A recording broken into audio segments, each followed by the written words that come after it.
A mansion is on the market for $10 and nobody wants to buy it.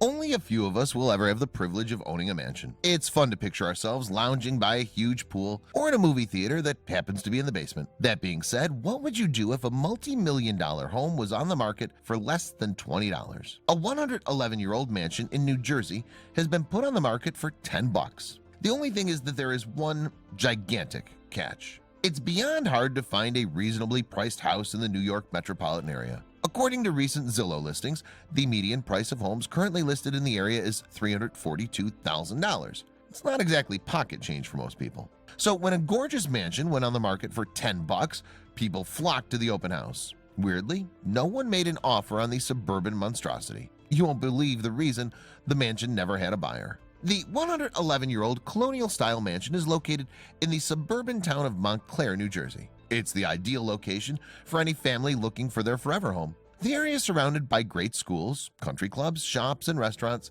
and not to mention it's all very green. The mansion is even located on a road called Pleasant Avenue. If that's not a selling point, we're not sure what is. The Essex County Township of Montclair boasts a population of 37,669 people. That's a perfect number if you're not too much of a city person, but you don't want to live in a tiny suburban bubble. Not to mention that Manhattan is a short 45-minute car ride away. So why aren't people jumping at the opportunity to live so close to the city and yet still be able to come home to a quiet town? Keep watching to find out. Renowned local architect Dudley S. Van Antwerp built the mansion back in 1906. Van Antwerp opened his design practice in 1900 and from there went on to build the famous Montclair Wauketung Avenue Congregational Church, as well as the Yacht Club in Bayside, Long Island. So what's so special about this residential mansion? It's beautiful and set on a great plot of land, but why go to all the trouble of listing it for only $10? The mansion is nearly 4,000 square feet, so it's not exactly what one would call tiny. That square footage does not even include all the amenities around the property. The inside consists of 6 bedrooms, 3.5 baths, meaning there's no lack of space. The new buyers could make those rooms into anything they want. The possibilities are endless. If the mansion doesn't already have one, they could build a library. Aside from the actual mansion, the grounds are something else altogether. The home sits on about 2.5 acres of land, which is plenty of room to put a few fun features around the property. The mansion comes with its own private tennis court and gazebo, as well as a carriage house. Renovations to make a game room in the carriage house would be amazing. Needless to say, the property has some definite selling points. Considering the northeast suburban location, and not to mention the town the mansion's located in, it should be on the market for a bit more than what it costs to go out for a fast food dinner. The fact of the matter is, the mansion should technically be listed for about $1.35 million. That may sound steep, but considering the neighborhood and the surrounding multi-million-dollar homes, the price is pretty spot on. Aside from the famous architect, the mansion was home to the first African-American athlete to become captain of the Notre Dame football team, Aubrey Lewis. The Fighting Irish halfback is recognized as one of the state's greatest athletes. His old high school is Montclair, even naming their field house the Aubrey Lewis Sports Complex. Due to a heart murmur he's had since birth, Lewis didn't pursue a career in football. Instead, he decided on a different career path. Being the first African-American captain wasn't enough. Lewis went on to join the Federal Bureau of Investigation as part of its first training class to include African Americans. Even after his storied career, Lewis made his way back home to Montclair to settle down with his family. When he passed away in 2001 from heart complications, the BNE Real Estate Group purchased his estate, planning to build 8 homes on the property. The plan quickly fell through. When BNE Real Estate Group purchased the property, they made an agreement with Montclair's Historic Preservation Commission to preserve the estate due to its historical significance and celebrity status. Therefore, they weren't able to build on the land, and their original plan for the property fell through. Real estate agents are smart, though, and they had a plan B. They listed the mansion for a total sum of $10, but with that price came a huge catch. What deal could possibly be bad enough for people to turn down the opportunity to own a gorgeous piece of property? Well, as it so happens, the mansion can't actually be lived in where it currently rests in Montclair. This means that whoever buys the mansion is also going to have to move the entire thing to a different location. It now makes sense why no one's jumping on the opportunity. Talk about a plot twist. Carmen Warren of Montclair says it best. Where are they going to put it? Why would I want to buy such a monstrosity of a house and don't know where to put it? That's a lot of house to move. We couldn't agree more. Problem is that whoever purchases the residence doesn't have a choice. Montclair town officials approved that subdivision application under the strict term that the mansion had to be sold and relocated. Whoever purchases the mansion is going to be responsible for not only moving the residents within a quarter mile of its current home, but they must pay all of the costs that come with buying a new home. The buyer is also going to be required to go through all the necessary renovations before lifting the mansion, which all needs to be paid out of pocket. That's going to get real expensive real fast. Due to the old age of the mansion, the seller is offering $10,000 to help with any renovations that need to be made throughout the property. That's a generous offer at first glance, but when you think about all the necessary repairs on top of the relocation, the cost is going to be astronomical. The total effort is estimated to cost around $200,000, which is still less than what the mansion's worth, but it's a great deal of money. Not including the moving cost, the buyer will have to do lead paint and asbestos checks. Considering the age of the mansion, they're very real concerns. Lorena White, a real estate agent from Prominent Properties Sotheby's International Realty, said, "In addition to moving it, the cost of any kinds of repairs and renovations require that it be done to historic guidelines. That tends to be expensive. Whoever buys this home has got to be the world's biggest history buff. Pretending there was no price involved and no renovations to be made, how on earth do you even start moving a house this size? There are definitely going to be some mailbox casualties, not to mention tree branches are going to be falling down left and right. As odd as it sounds, picking up and moving an entire house is not exactly unheard of, and in some cases can be financially beneficial to the owners. In 2007, Julie and Randy Olson of Brook Park, Minnesota uprooted their entire home after the value suddenly plummeted and they couldn't secure a loan to build a new one. Luckily, one of their friends was selling their home for $1, and we thought $10 was cheap, to help a future wildlife reserve. The Olsons bought the property and had their Brook Park home moved for $22,000, a fraction of what the property was worth. If the Olson story is any indication, relocating a house is possible and can be made financially beneficial if you go about it in a smart way. In some cases, it actually might be a sensible thing to do.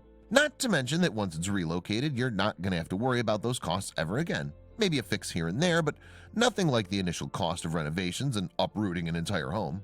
Just think about it. If you have the money, you can have this gorgeous mansion valued at $1.35 million, as well as a little piece of American history. All of it at a startlingly low price nonetheless. Big picture, a beautiful home, great suburban location, a nice story to tell friends at any gathering, and a whole lot of room to entertain.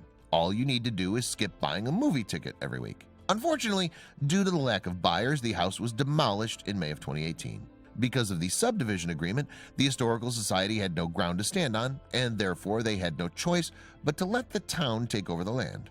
Where the once colonial-style mansion stood, there's now a more modern development consisting of 8 single-family homes. The Collection, they did keep a bit of history there, renaming the road Lewis Court.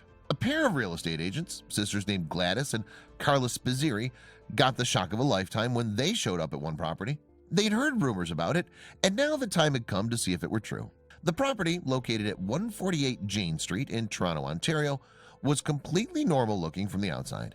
Neighbors said that not many people had been inside to see the residence at 148 Jane Street. The same family lived there for as long as anybody could remember. No one thought much about the place until a day came when the real estate agents received an unusual call about the house. Veterans in the real estate industry, Gladys and Carla Spizzeri knew the housing market like the back of their hands. They thought they'd seen it all. And on this particular day, no different than any other day at work, they weren't expecting anything to surprise them. But that was all about to change as the office phone suddenly rang. The voice on the other end of the line had an interesting proposition for the two seasoned realtors. The two enterprising sisters hadn't always worked together, but they eventually decided to join forces and become a team since they got along well professionally too. They divided their work evenly, with one actively finding new clients and listings, while the other was handling closings with existing clients. The pair were used to having to work hard to close sales, but something about this specific phone call made them feel like the work would be even harder. The caller's name was Joyce, and she said that she was considering putting her house on the market. Maybe. Joyce's voice sounded hesitant, maybe even unwilling, but the words she spoke insisted that she would like to sell her home. It was obvious to the realtors that Joyce hadn't done much research and simply called the first place she could. They asked why she was hesitant, and Joyce insisted the realtors come to see the house before she decided to list it. Some of the things that Gladys and Carla Spizzeri had seen and experienced in their work as real estate agents would send other people running in the opposite direction. And Joyce's house is no different. But they were seasoned veterans and were prepared for anything that a client threw their way. Or so they thought. Once they finally got to see Joyce's home, they realized it wasn't their typical day at the office. Now, usually people are excited when they contact a real estate agent. A move is likely a good thing and people are optimistic about entering a new life period. But Gladys and Carla didn't detect anything close to excitement as they spoke to Joyce. In fact, they got the impression that the woman on the phone might even be keeping something from them. Some people try to hide problems with the house they're selling in order to get a better price. The sisters were curious about what Joyce might be hiding from them. Joyce had told the sisters that she'd lived in her modest home for the past 70 years, but that she hadn't updated it much during those decades. There'd been one kitchen remodeling years back, but that was it. This was an immediate red flag for the realtors. A good approach to just about anything in life is to hope for the best, but be prepared for the worst. As longtime real estate agents, Gladys and Carla Spizzeri were used to adopting this attitude when viewing a home for the first time. Still, they worried about walking into a dump that was dated and ugly. Usually, when a homeowner tries to hide something about the house they're selling, it's along the lines of a mold problem or a leaky basement. It's not really unusual for someone to try and keep little problems like these a secret from real estate agents. This was no ordinary real estate transaction, though. The secret that Joyce was keeping from Carla and Gladys was actually much bigger than normal, and it was one that the agents had never experienced in their years in real estate. What would Gladys and Carla find when they finally opened the front door of the house on Jane Street? They grew increasingly worried as the date of their inspection neared. The fact that 96-year-old Gladys had lived alone for so long didn't help, as she probably wouldn't have been able to maintain the property very well. The Spizzeris prepared themselves for the worst-case scenario, one where the house was in such bad shape it couldn't possibly be sold. The date finally arrived and the Spizzeris traveled to 148 Jane Street in order to finally see what mystery Joyce's house held. Nothing could have prepared them for this astonishing sight as they opened the front door and peered inside. In fact, this scene would be a completely unexpected surprise to anyone who saw it, especially since the outside of the house was so nondescript. So far, the only information Gladys and Carla had been able to get about the home was an address and a photo of the front. Nothing about it seemed remarkable except for the potentially huge sum that they could sell the house for if it was in decent shape. They never could have expected to be faced with such an unusual sight once they finally had the chance to see the interior of the house in person. Gladys and Carla had expected one of two things about Joyce's house. The first option, and the one that seemed most likely, was that the house would be in terrible condition. Perhaps it might even be full of junk, as in a hoarding situation. The second possibility was that the house would just be completely ordinary, just as it appeared from the outside. But the sisters had been completely wrong. The house was in great shape, and it was anything but ordinary. Needless to say, Gladys and Carla were over the moon with excitement after finally viewing Joyce's home. It was bound to sell for a lot more money than they could have ever expected. Joyce was an impeccable housekeeper, and her home was practically a time capsule from the 1940s. This was the decade when Joyce had first moved into the house and began decorating and furnishing it. Everything looked absolutely pristine and unchanged. As Carla and Gladys giddily explored the house at 148 Jane, they realized something. Each room was even more impressive than the one they just left. In fact, it was the most well-preserved home either of them had ever been witness to. The house was practically a museum of Joyce's life. And now the sisters understood why she'd been reluctant to part with it. There was one potentially huge drawback to Joyce's immaculately preserved home. She decorated the house in a very feminine style, with plenty of pink and purple color splashes, as well as silky and lacy fabrics. The house was definitely not a style that would appeal to a majority of men. What were the real estate agents to do? It would cost a fortune to redecorate the entire home and cut deeply into the sales profit. After seeing room after room of pinks and purples, Gladys and Carla were about to be stunned again as they entered the basement. Lo and behold, Joyce's stunning home had a man cave down in the basement. This space was probably her husband's escape from the frilliness of the rest of the home. It featured wood paneling, a wet bar, and neutral furniture. Surely Joyce's husband must have enjoyed hours spent down in this spectacular and masculine area. You might expect this house to have a spectacular backyard, maybe a secret garden of sorts. Not so. Just like the rest of the home's exterior, the backyard was completely ordinary, even plain. It had astroturf instead of real grass, and one small storage shed. This disappointing yard wasn't a deal breaker, though. Now Gladys and Carla just needed a professional home inspector to come back and check for any flaws in the home. Any real estate professional can tell you that even the best-looking houses can have a whole lot of problems lurking under the surface. From minor problems to big ones, like flood damage or unhealthy mold, almost any home has a flaw or two. Carla and Gladys were fully confident that Joyce's house was in great condition. But even so, they knew they had to wait for the inspector's official findings. You just never know. After a nail-biting wait, the home inspector finally arrived at 148 Jane Street and got to work. The teams thoroughly checked out every inch of Joyce's home, looking for any hidden surprises that could derail their house's sale. There was no need to worry. The house was in near-perfect condition, with the inspector saying that it was in about the same state as it had been when Joyce had first moved in 70 years earlier. It was time to list the house and find a buyer for it. As you can imagine, Gladys and Carla were eager to get this gem of a home on the market as soon as possible. In fact, they listed it the very same day as the inspection. Their asking price? A jaw-dropping $699,000. A bidding war started. Everyone who saw the house was astonished by its interior and wanted it for themselves. As word spread about the condition of Joyce's home, the story began to attract some major attention. It was picked up by news outlets and became a huge story, eventually going viral. People were absolutely obsessed with the house. In fact, a lot of people who saw the home felt that it should be preserved as a 1940s museum rather than somewhere to live. But then Joyce revealed that she had, in fact, made a change to the home when she lived in it. Many of the home's new fans were flabbergasted that it had been kept intact since the 1940s. Some of them were disappointed when Joyce revealed that she had actually had the kitchen renovated in the 1960s. The reason for the update was that she wanted to upgrade her appliances to the more modern ones that had become available, which of course is perfectly reasonable. And the current kitchen was still exactly the same as it had been in the 1960s.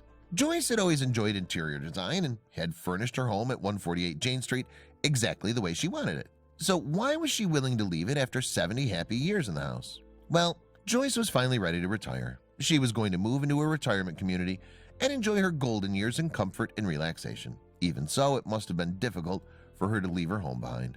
When Joyce and her husband moved into the home in 1942, it was a different time. Things have changed a lot in the ensuing 70 years. So one question that everyone has about Joyce's house is whether the new owners will keep it as a time capsule, as it was, or whether they'd want to renovate and modernize the place.